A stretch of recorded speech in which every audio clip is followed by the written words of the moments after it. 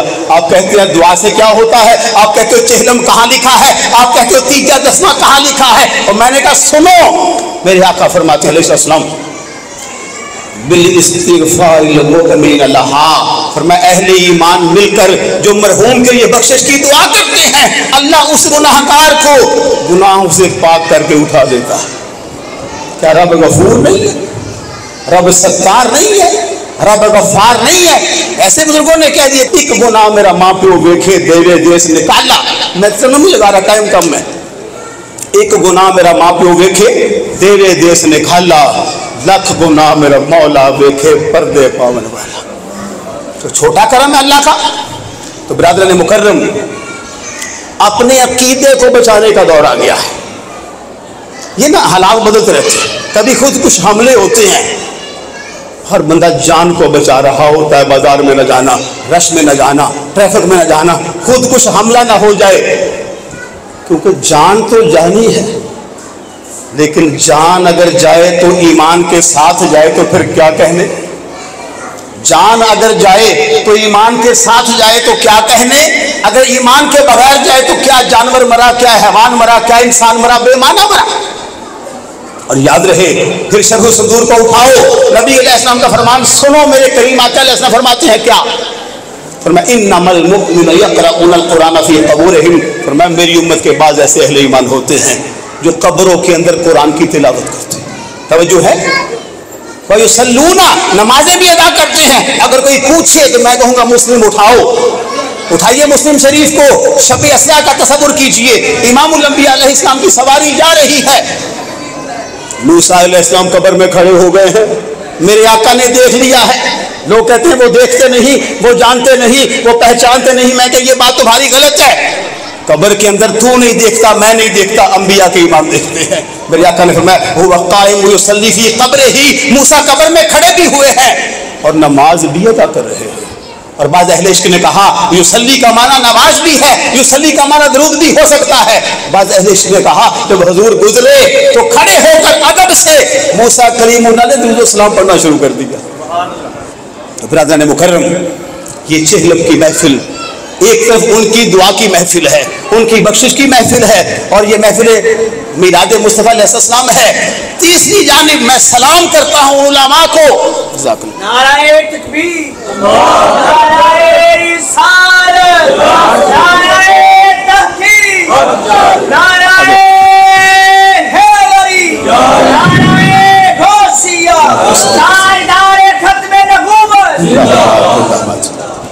میں سلام کرتا ہوں ان علماء کو جنہوں نے یہ چہلم کی، یہ کل کی ترکیب بنائی ہے، اور ان کے وسیلے اور واسطے سے ہم تک آئی ہے۔ ہوا کیا ہے، پہلے تلاوت ہوئی ہے، یقیناً کیا تلاوت کرنا بدعت ہے، اور پھر بعد میں آقا علیہ السلام کے بارگاہ میں نعت پڑھی گئی ہے، کیا نعت پڑھنا بدعت ہے؟ اب کوئی خبیث کہے کہاں لکھا ہے، وہ بات ہے۔ نعت تو وہ ہے بارگاہ رسالت کا شاعر ہے، کم و بیش 70 سے 80 صحابہ نعت وہ شاعر ہیں، ان میں ایک حسان بن ثابت ہیں جن کو میرے آقا علیہ السلام نے فرمایا اے حسان، جب تو ہجو کرتا ہے کفار کی، مشرکین کی، رب جبریل کو بھیجتا ہے تیری مدد کے لیے آ جاتا ہے، آج تو رسول اللہ کے منبر پہ بیٹھ کر کفار کی ہجو کر، شان مصطفیٰ بیان کر، محمد مصطفیٰ زمین پہ بیٹھ کے سنیں گے۔ نعت تو یہ چیز ہے۔ اس کے بعد جو کھانا کھلایا جاتا ہے، اٹھائیے حدیث کی بخاری شریف کی کتاب اٹھائیے، حدیث نمبر 12 کو نیٹ پہ کھولیے، توجہ، بخاری شریف پڑھنے لگا ہوں، چھوٹی حدیث ہے، مختصر، توجہ۔ صحابی کہتے ہیں ای الاسلام خیر، اللہ کے رسول بہتر اسلام کون سا؟ میں نے کہا اس سے بہتر تو ہے کوئی نہیں، میرے نبی سے اعلیٰ نبی کوئی نہیں، میرے آقا سے اعلیٰ کوئی رسول نہیں، میرے آقا پر اترنے والی قرآن کتاب سے اعلیٰ کتاب کوئی نہیں، دین اسلام جیسا دین کوئی نہیں، ایسی امت جیسی امت کوئی نہیں۔ پھر بھی صحابی نے کہہ دیا ای الاسلام خیر، اللہ کے رسول بہتر اسلام کون سا؟ سنیے جواب، ہو سکتا تھا کہ قال الاسلام، اسلام ہی بہتر ہے، پر نہیں یہ نہیں فرمایا، جو جواب آیا ہے اس میں میلاد کا بھی ثبوت ہے، 11ویں کا بھی ثبوت ہے، تیجے کا بھی، ساتھے کا بھی، 10ویں کا بھی، 40ویں کا بھی، سلام ختم کا بھی ثبوت ہے، عرس پاک کا بھی ثبوت ہے۔ قول رسول تیرے آگے یوں ہے نبے لشے، فصحا عرب کے بڑے بڑے، کوئی جانے منہ میں زبان نہیں بلکہ جسم میں جان ہی، دلی کا تائیدار کہتا کس عظیم رسول کو۔ آج وہ خبیث مفتی، نام کے مفتی، کماؤ مفتی، دنیا دار مفتی طارق مسعود جیسے کہتے ہیں حضور امی جانتے نہیں ہو خبیثہ، اور میرے نبی کا نکلا ہوا ایک جملہ اللہ کا نور بن جاتا ہے، اس کو سننے والے صحابی بن جاتے ہیں، اس کو یاد کرنے والے محدث بن جاتے ہیں۔ کدھر کو تم جا رہے، کدھر کو جا رہے؟ تو آقا علیہ السلام نے جواب دیا، قال پہلے تطعم الطعام، فرمایا لوگوں کو کھانا کھلانا، وتقرأ السلام، لوگوں کو سلام کرنا، آگے ہے جس کو تو جانتا ہے یا نہیں جانتا۔ جاننے سے مراد ہے کہ میں آپ کو جانتا ہوں لیکن سب کو نہیں جانتا، لیکن مجھے پتہ ضرور ہے کہ سارے اہل ایمان بیٹھے ہیں، سارے اہل سنت بیٹھے ہیں، اب میرا فرض ہے میں سب کو السلام علیکم کہوں۔ جس بندے میں دو خوبیاں پیدا ہو جائے، ہر بندے کو وہ کھانا کھلائے، ہر مسلمان کو سلام کرے، میرے نبی نے فرما دیا وہ اعلیٰ اسلام والا بن جاتا ہے۔ تو مجھے بتائیے میلاد کی محفل میں کیا ہوتا ہے؟ سب کو ہم سلام بھی کرتے ہیں، کھانا بھی کھلاتے ہیں۔ 11ویں میں کیا ہوتا ہے؟ سلام بھی کرتے ہیں، کھانا بھی کھلاتے ہیں۔ اور کل پہ، تیجے پہ، 7ویں پہ، 10ویں پہ، 4ویں پہ ہوتا کیا ہے؟ معاذ اللہ یہاں کو مجرے نہیں ہوتے، یہاں غیر شرعی کام نہیں ہوتے۔ دیکھو کتنے چمکدار چہرے بیٹھے ہوئے ہیں، سروں پہ ٹوپیاں سجی ہیں، چہرے پہ نبی کی ریش مبارک ہے۔ مجھے اللہ کی رحمت میں یہ یقین ہے کہ جب یہ چمکدار چہرے، جب یہ پیاری صورتیں قبر میں جائیں گی، میرے آقا کا رخ وضحا سامنے آئے گا، زلف دوتاز سامنے آ جائے گی، یہ کہہ دیں گے الصلاۃ والسلام علیک یا رسول اللہ۔ برادران مکرم ایک نظام ہے، ایک سسٹم ہے، لیکن اس کا مطلب یہ نہیں کہ تم چہلم پہ تکیہ کر کے نماز نہ پڑھو، نہیں نہیں نہیں نہیں نہیں، ایسا نہیں ہے۔ تم رمضان کے روزے نہ رکھو، نہیں نہیں نہیں نہیں، تم حرام کھاؤ، نہیں نہیں نہیں نہیں، تم کم تولو، نہیں نہیں نہیں نہیں، تم جھوٹ بولو، نہیں نہیں نہیں نہیں، تم ماں باپ کی نافرمانی کرو، نہیں نہیں نہیں نہیں، پھر کچھ نہیں ہے۔ ہاں اٹھائیے ابن ماجہ شریف، نبی مکرم علیہ السلام نے فرمایا الوالد اوسط ابواب الجنہ، میرے نبی علیہ السلام فرماتے ہیں باپ جو ہے جنت کا درمیانی دروازہ ہے۔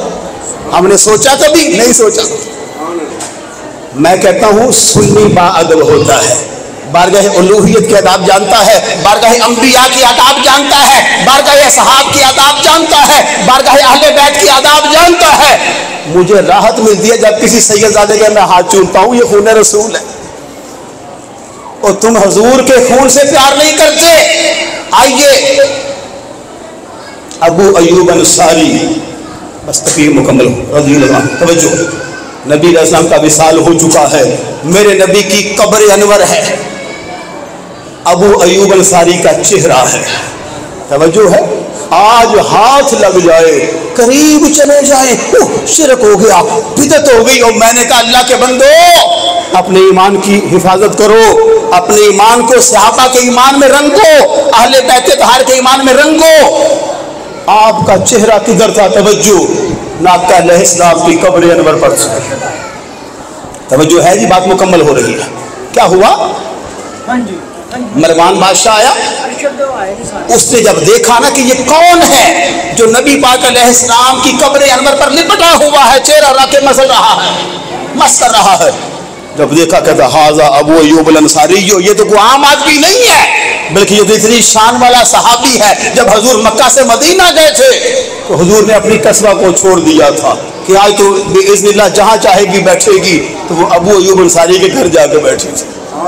جب اس نے کہا نا ہے ابو ایوب انصاری حضور تو وصال کر گئے، تم کیا کر رہے ہو؟ ان کے جواب کو دل پہ لکھیے، بہت بڑا جملہ کہا صحابی رسول نے، کہا جئت رسول اللہ علیہ السلام، یہ نہیں کہا میں قبر رسول پہ آیا ہوں، کہا جئت رسول اللہ، کہا میں رسول اللہ کی بارگاہ میں آیا ہوں، ولم آت الحجرہ، میں کسی پتھر کے پاس نہیں آیا۔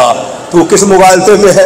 آج نجدی، آج خارجی، آج وہابی قسم کے لوگ مجبور کر رہے ہیں لوگوں کو، اور ہم پر الزام لگا رہے ہیں کہ یہ قبر پرست ہے۔ میں کہتا ہوں توبہ کر لو، محشر کا میدان ہوگا، میرا اللہ تمہیں اتنا رسوا کرے گا، اتنا رسوا کرے گا کہ تمہاری بخشش کا راستہ کھولے۔ اللہ کو مجھ کو اور آپ کو نبی مکرم علیہ السلام کے نقش قدم پر چلنے کی توفیق عطا فرمائے. جن اسٹیج والوں نے اور آپ نے مجھے سنا ہے میں آپ کا شکر گزار ہوں. وآخر دعوانا الحمدللہ رب العالمین.